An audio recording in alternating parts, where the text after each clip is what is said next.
they doing. At least this time there's no police interaction involved. Else, you know, but like listen to my Haiti, Dominican culturally Republic, insensitive driver describe his experiences with people. I like Haitian people because they are very soft-minded.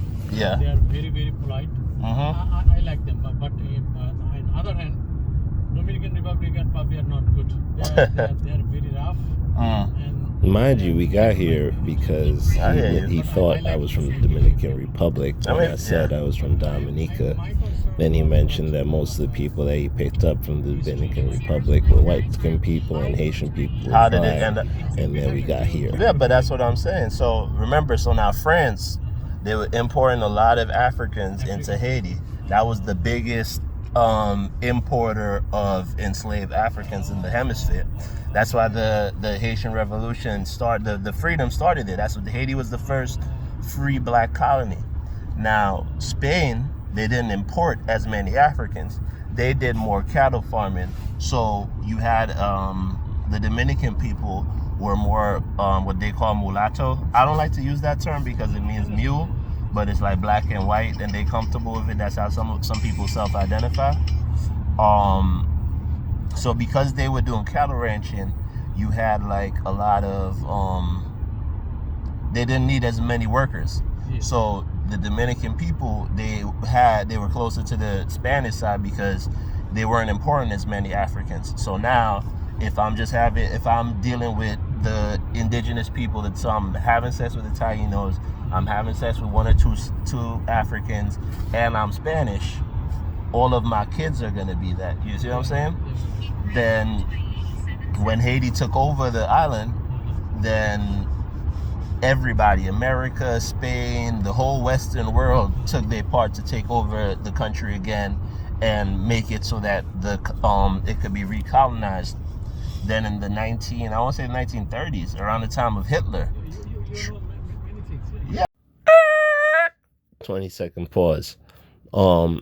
He cut me off before I got to finish my point about Trujillo and tie everything together and to discuss his influence in making sure the country stayed white and identified with Spain and made sure that the Haitians stayed on their side of the river. But here we go. Back to the video. No, I mean, history coming from the Caribbean, you know, and not saying that we didn't have our struggles with Britain and France and everything else, but I grew up with black leaders, you know what I mean? Like, my prime minister was a woman as a child. She was the only female prime minister for years, you know? So I never had that inferiority complex of, why I feel lesser. Like, I never had that, you know what I mean?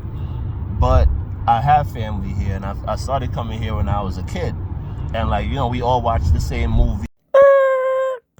So in me going off on this little tangent, I didn't properly articulate that in coming to America, there are forces at play that will remind you that white supremacy is the natural order of things and the order of the day in this place, and that whether or not you grew up but not accepting an inherent inferiority, there will be forces that will encourage you to accept that and force you to bend the knee if need be.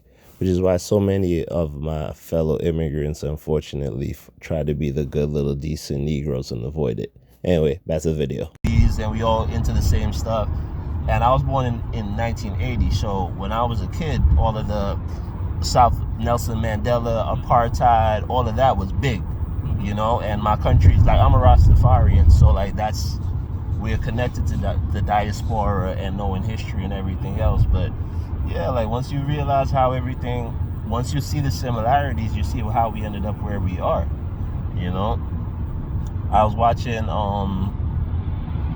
there's actually a show that I was watching about, I guess Palestine or Pakistan and the partition, when Britain separated the two sides and created this war with the families, and now we have these two countries that are at war. Like, it's always amazing to me. We got this little, and it's not even a continent. They're the smallest group.